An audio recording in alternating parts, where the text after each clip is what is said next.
అయినప్పుడు Polavaram project start అయింది. 5 ఏళ్లు పడుతుంది, ఇప్పుడు 10 ఏళ్లు పట్టింది. ఈ 5 సంవత్సరాల్లో ఏం చేయాలని ఆలోచించి ఒక్క సంవత్సరంలో పట్టిసీమ పూర్తి చేసి పట్టిసీమ నీళ్లు కృష్ణాకు తీసుకొచ్చి కృష్ణాలో వాడే నీళ్లని సేవ్ చేసి శ్రీశైలం నుంచి రాయలసీమకి ఇచ్చాం. That is only single day. ఏ విధంగా వస్తాయో ఇంపాక్ట్ అనేది మీరు గుర్తుపెట్టుకోవాలి. ఈ రోజు వర్షాలు పడ్డాయి. మొన్న 100 డేస్ లో అంద్రే నీవా పూర్తి చేసి 738 కిలోమీటర్లు తీసుకుపోయి కుప్పానికి నీళ్లు ఇచ్చాం. అక్కడ అన్ని చెరువులు నీళ్లు పెడుతున్నాం. ఈ రోజు ఎంత ఆనందం అంటే ఈసారి వర్షాలు పడ్డాయి. 90% రిజర్వాయర్స్ లో నీళ్లు ఉన్నాయి. అది 95 కూడా పోతుంది. నేను వాటర్ సెక్యూరిటీ మాట్లాడా.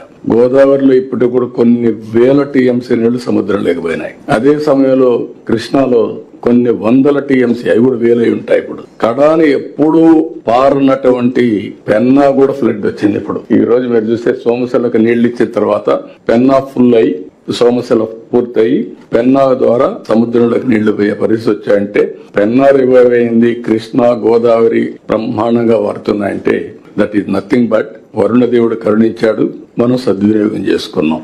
మీకు ఎందుకు ఈ విషయం చెప్పానంటే